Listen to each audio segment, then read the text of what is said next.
Joining us is Otumba Segun Sowunmi, member of the PDP. Good morning and thanks for joining us.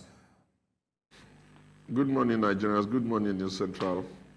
Good to have you. You don't seem very excited by Wale Edun's speech. And of course, you know, the details that he has also shared as to what the government is doing to curtail the hunger, the 20 trucks of rice that have been shared across the country, the increase of minimum wage to 70,000 naira. Why do you think, you know, these things are maybe not enough? Well, I don't know what to say about not being enough. If I were to respond to them as an opposition political party, which I am, I would say, what were they thinking in the last 14 months? It's like they preferred to put the people under pressure, boil them until they are ready to explode, and then rush to television. Some of them speak very lowly, like they're in their bedroom. Some of them, like Dele Alaki, scream and shout on the people like they are speaking over people's head. Someone like Bakabio joke about and says while people are protesting, they will be eating, representing the gluttonic and wasteful regime that they are. The president, who the people have given a mandate, has refused to speak to the people. And now, because we are more responsible than them, we're the ones that are now having to douse tension and not inflame the situation. If you flip it back to when they were in opposition, by now, Tunde Bakare will be in Eagle Square, Bola Tinubu will be holding hands with him, Muhammadu Buhari will be marching, and they'll be pumping their fists and acting like they don't know the country they are running. The shoe is on the next leg now. In the last 1 year, look at the number of protests they have had to contain. It took them forever for them to diffuse that of labor. Like they need 1,000 years to be able to decide just a paltry 70,000 naira. The people have been screaming about they want to protest, end hunger, end bad government and all that. It's a reasonable government would have started trimming the pork around them, probably address the nation, probably tell them we're having a slash in our own salary, probably tell them that we're going to reduce the number of needless aid. There are many things that a feeling government can do. So when they come last minute, 24 hours before a strike, gather themselves as if they are in church, everybody saying whatever they like. None of those guys were elected. The person that was elected is President Bola Tinubu. His daughter has backed out the Nigerian people. His ministers have spoken as they can speak. The man that got the job is not even available to tell the Nigerians that, I hear you, I'll do something about it. I will join my voice with those who are saying to the protesters, for the love of our country, take it easy today. Be moderate in your rhetorics. Your demand is clearly well known. The protest is already successful because obviously that's what everybody in the country is talking about. But if the country be ours, we have a bigger responsibility to protect our infrastructure, to protect our national reputation, and to show to the world that the Gen Z generation in Nigeria are a generation ready for leadership, and therefore they can control themselves. They can make their point without allowing it to overheat. They can avoid anything that will make things go ugly. They can then close it, waiting for the reaction. Okay. Because to be fair to government, it's not very easy for them to get the message and, you know, articulate and then run it and then impact it. And like I've been saying, the demagogy, the language of conversation in a democracy is not the same like when you are in a military dictatorship. And once we are in a democracy, we must understand that elections have consequences.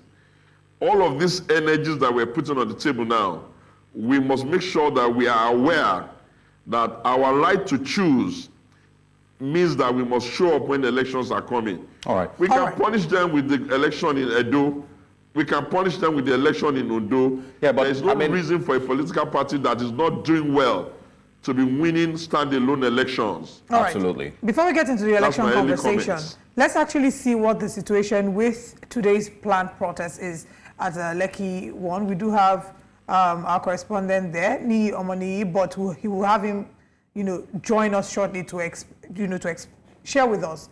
All right, he's currently in Alausa. Let's have him join us to share what's happening shortly. Well, he's not. Right. I mean, we'll get to Ni in a bit. All right. Okay, so let's talk about what your expectations are post. You've talked about their body language before now, and while all of this is happening in the last 24 hours. Now, this protest holds today. They state their demands. There are several demands we've seen. In some cases, there are 10 demands, 15 demands, but the central message is people want a better quality of life. They want to be able to be guaranteed security. There are conversations about electoral reforms. There's so many key angles that have been discussed. What are your thoughts regarding how, what to expect in the next 10 days and how the government will respond to that? I believe that 10 days is too long. An economy that is slowed down for one day has its real cost. How much more when you slow it down for 10 days? We cannot project to the world that this is not a nation that is ready to do business, whatever the government may be doing. So first of all, I would prefer that they scaled it down to maybe about 3 days, so that you don't need to be screaming and screaming and screaming when they've heard you already. I don't believe that we can really be asking for anything other than for government to sit up. You cannot overrun a democracy by protest in the first year or maybe the second year.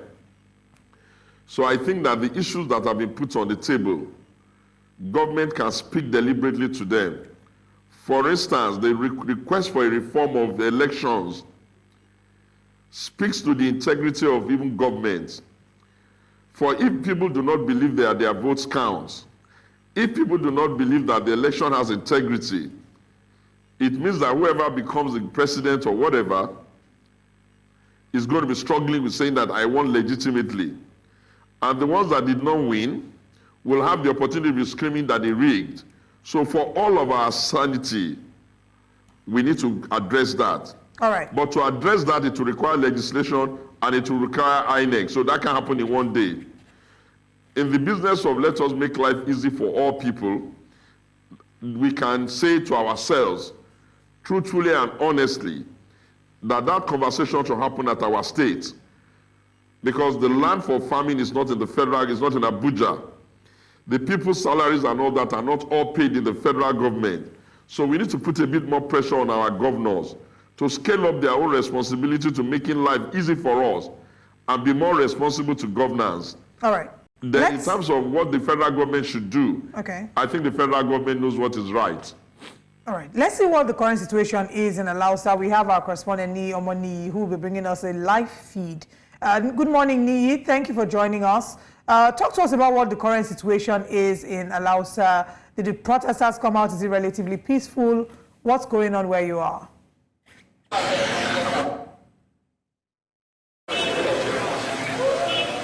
Okay, so I'd just like to start by saying that these anti-government protesters, not the protesters themselves, and I'd like to, sorry, please, I just want to use this.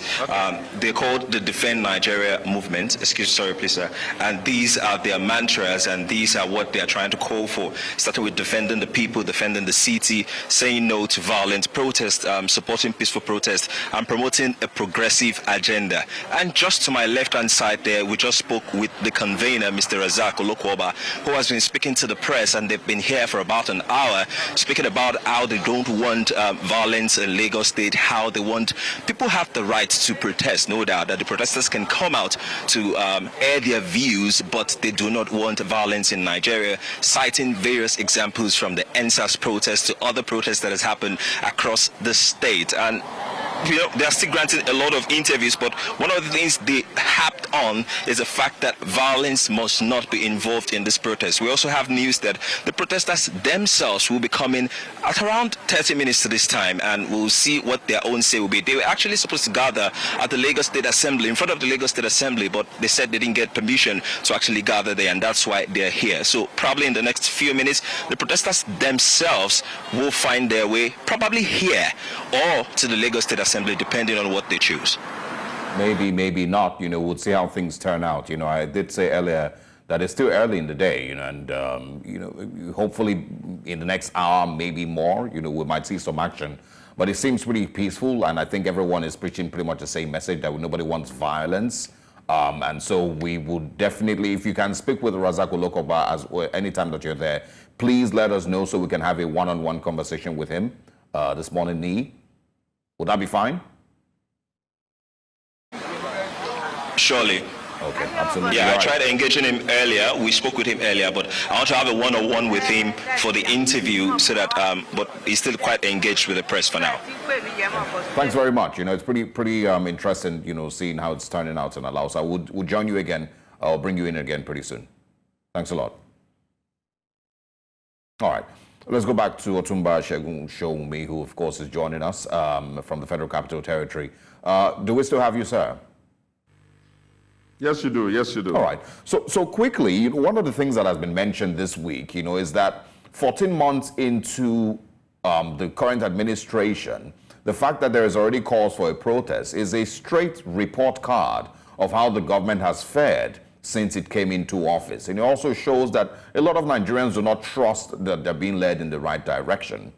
So I would like your analysis, along with the idea that before President Muhammadu Buhari came into office, he had contested about three times.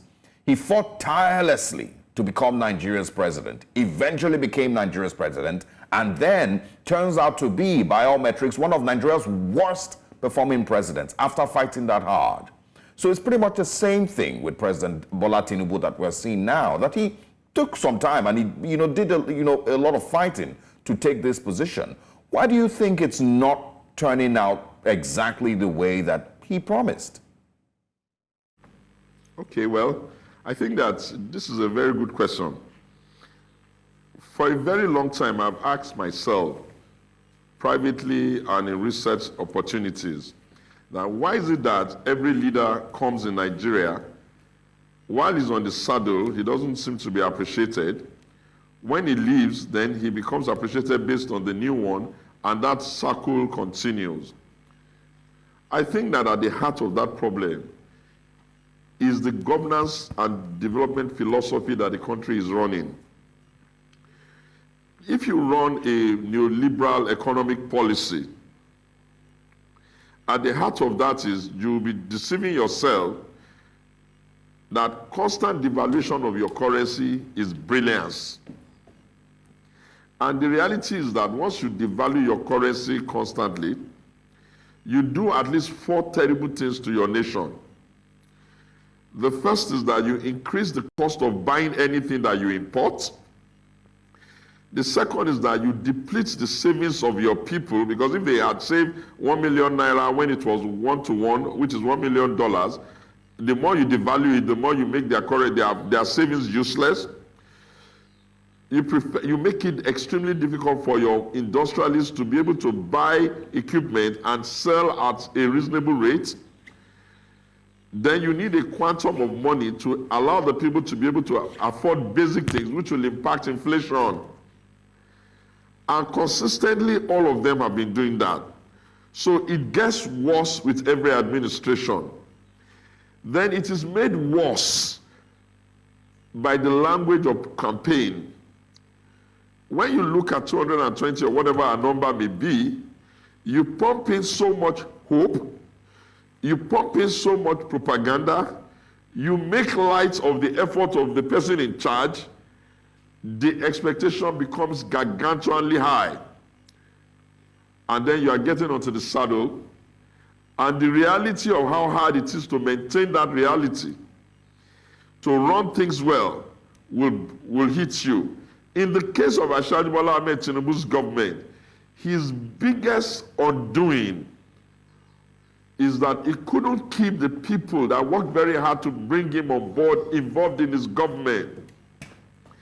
He literally formed his government by himself, making it appear as if he created a government for himself and his friends and his cronies and his family members. And people who are supposed to help him de-escalate across the length and breadth of Nigeria, some of them are angry, some of them are doing sit-down look, some of them are instigating people with their comments at the back end. And because he inherited, to be fair to him, he inherited a tough situation.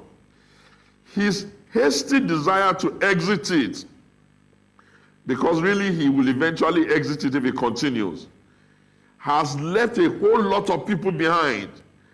Because when your eyes is on how to make sure that you can pay foreign people that we owe, you can get enough money to buy a yacht, you can get money to be able to do the house of the vice president, you can get money to buy a new plane and all that, and it takes you 14 months to think about how to increase the salary of civil servant, you are then going to ask yourself, what about the people that don't even get a salary? It took you almost a year to be able to clean up your social register. Instead of that, you started giving money to governors to be doing whatever they wanted with it. You stepped away from a change of currency, which could have reduced the currency circulation, which could have helped you to tame inflation, and it could have taken away all the rogue money that is just playing around the black market. You kept your oil and gas industry extremely, not well run. You retain your NNPC chairman, what's the name, MD, right? Millie, or what is it called? Okay. Mr. Sowunmi. When everybody is screaming and shouting that is where the problem is, the price of landing cost of fuel is increasing. You have not told the people how you are bridging it. You are effectively running a voodoo economy. All right. And Mr. if Sowunmi, most people in the country if you can't permit feed me and to can't live interject, well, if you it's permit me to normal that they will interject at this scream. time, I'd like to please ask that you give us a few minutes. We want to hear from the DPO. He's speaking. We have the DPO in Lausa Division, Tokumbo Abaniwanda. He's speaking, and let's hear what he has to say regarding this. We also have Mr. Razak Olokoba, who is currently on camera. Mr. Razak Olokoba would be reacting to this as well. No, you mentioned that you didn't want to go to Ganifa or Yemi Park because you have been tagged. Can you just explain more on that? Yes, because we say no to violence, and we say no to putting something that brings crowd around without introducing a safety measure. That was our crime.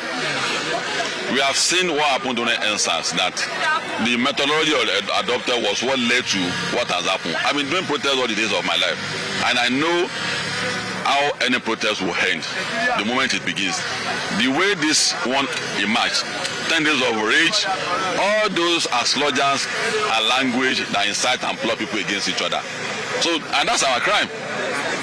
And for me, I can't it an irresponsible radicalism if you refuse to tell yourself the truth, or to say that the country must collapse and the country must come. It's inciting. I will never be part of such. So, and that's how we gather here today, to make our own point that we don't want a violent protest.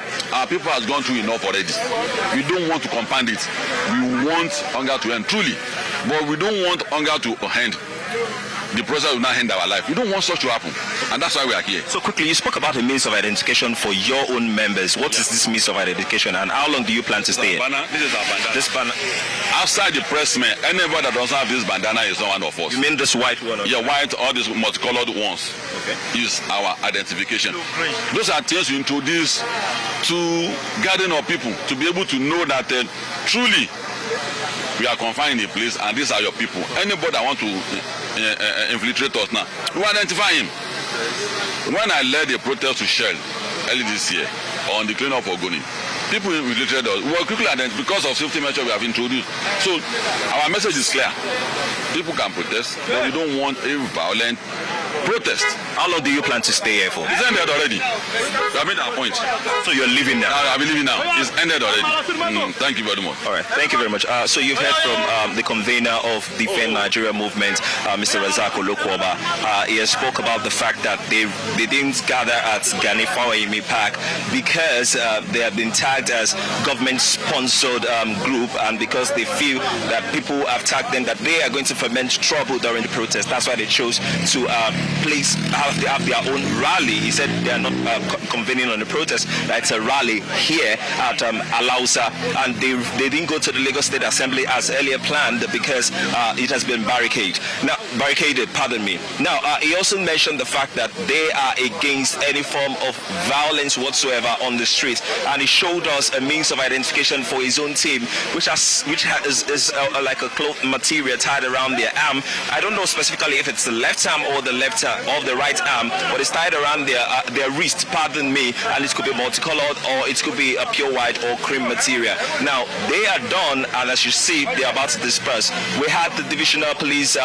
Sorry, let me just check a name of Alausa earlier, who also visited here to monitor how things had been. The DPO Alausa Division, Tokumbo Abani, she was here earlier, and she was asking the conveners what happened, why are they here? Do they know that they are not supposed to gather anywhere else aside the Gani Fawayimi Park, which was approved by the Lagos State government and of course the police? And as you can see them on my far right there, they are still there just monitoring, just to see the compliance of these people, the Defend Nigeria movement, who has said they are going to disperse just as they finish their rally. The police are there just monitoring what is happening, and as you can see around, some people are also hanging around. People who I can't see that particular tag on their hands. I can't see that particular tag on their hands. I have some here that have the tags on their hands, while others do not have the tag on their hands. So hopefully in the next few minutes we should see all these people disperse, and others onlookers that you can see there, I'm sure they're just looking and waiting, watching what will unfold as time goes on today. Also for sharing that with us. Interesting turn of events there. We'll, of course, we'll follow up in different parts of the country and continue to bring updates to our viewers this morning. Thanks a lot, Nii. Let's go back to Otumba Segun Sowunmi. Otumba, if you can still hear us, you were detailing earlier some of the mistakes that the government had made with its policies, its economic policies and the likes, that may have led us to where we are today. But yesterday they did put out, a quick statement, titled "Trust the Process," where they detailed, what foreign reserves were when they came into office at $34 billion. Now it's $37 billion. Ways and means at 27 trillion naira, now 16 trillion. Minimum wage at 30,000 naira, now 70,000 naira. The forex backlog of $7 billion has been cleared. Oil production was 900,000 barrels per day, now 1.6 million barrels per day. And also our debt to revenue ratio was 97% before, now 64% according to them. And it ends with saying, believe in President Bola Ahmed Tinubu. So just get your quick reactions to that. From their analysis, they believe that they're doing very well and Nigerians should be patient. Do you in any way agree with this? No, look, like I always say to people, you don't have a right to talk if you cannot be fair and objective. In terms of what they are trying to do on paper and how the Bretton Woods organizations, their friends in IMF and all such organizations may rate them, why not?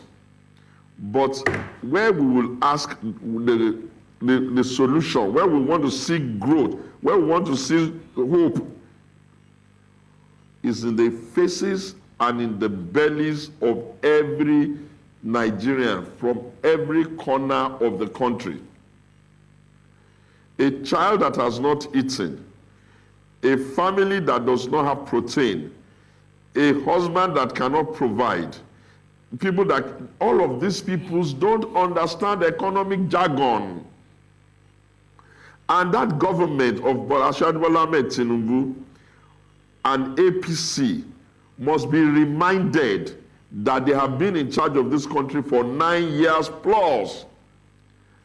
So if people have been patient with them for 9 years plus, it was their responsibility to think about the low-hanging fruit. And the low-hanging fruit must be things that can make the Nigerians survive pending the day of their El Dorado. It's like telling the people to die while you are busy tilling the ground. They made a huge blunder by, when they removed the subsidy, they ought to have known that all their governors and all the local government chairmen must have been told to take the memo of go and open up acreage of land for planting. There's dry season planting in our farming in our country. There's wet season farming in our country. What did they use those periods for? Did they expect that the currency will not, that inflation will not impact the cost of food? And if the Nigerians have been patient for 14 months, look at how hard it took labor to get them to even do minimum wage. You put the subsidy away, so you claim. And you started getting the money from the very next month. What happened with increasing wage in 2 months, in 3 months, in 4 months, in 5 months? They made the situation worse for the country because labor kept striking and striking and striking and striking until their non-labor sons and daughters, the young people, have now joined into the fray.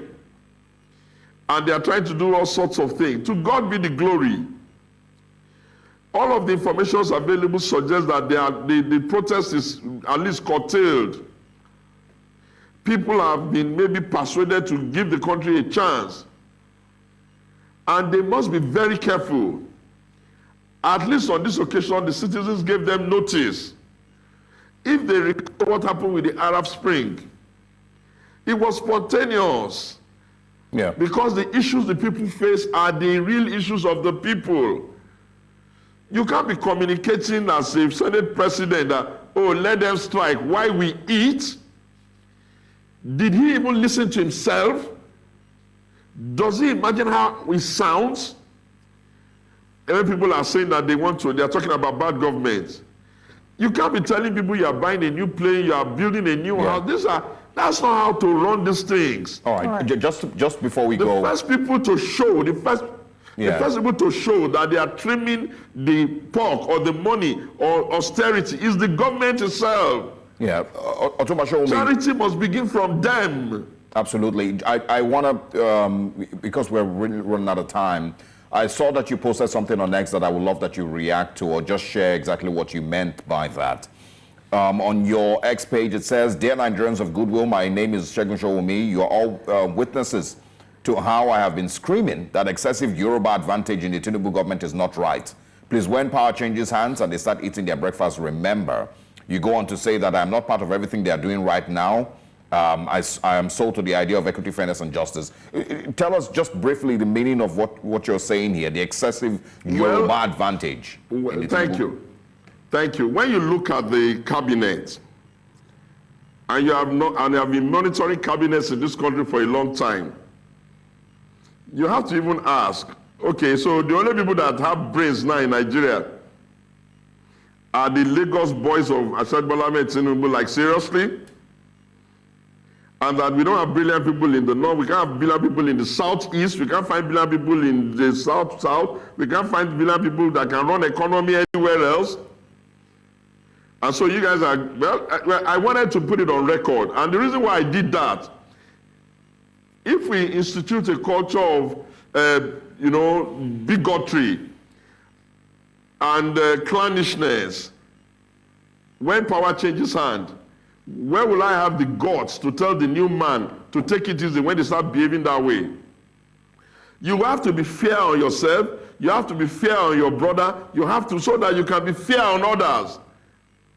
I'm not one of those ones who will agree that we should criticize Buhari and then be rubbing the head of Ashwaji Bola Tinubu because he's a Yoruba man. And he's no more Yoruba than me. And I say on behalf of all of us, imagine what they are doing now. People are coming out and bringing our revered oral culture and our oral tradition to be using it for our protest. Is that like a joke? Are they going to destroy even our tradition because of their mismanagement of the country? And you don't want me to speak up? No, I'm not like that. I'm not made from that material. All right. I'll praise them when they do well, and I would scold them when they don't do well. All right. Are there a lot of like minds like yourself who believe that President Bola Tinubu, is mismanaging the whole Yoruba appointment thing, in his government? Is there a lot of people who feel that way? The people that are Yorubas would like to say that let them take everything since it's their boys, their turn. Emi Lokon, now our turn. But sensible Nigerians from all other parts of the country who are more than just one clan will be saying, wait a minute. How come you have finance, you have CBN, you have custom, you have immigration, you have internal affairs, you have police? Come on. All right. Otumba Segun Sowunmi, thank you so much for joining us this morning. We will be proceeding with updates regarding the protest. We hope that we can have you join us at a later date.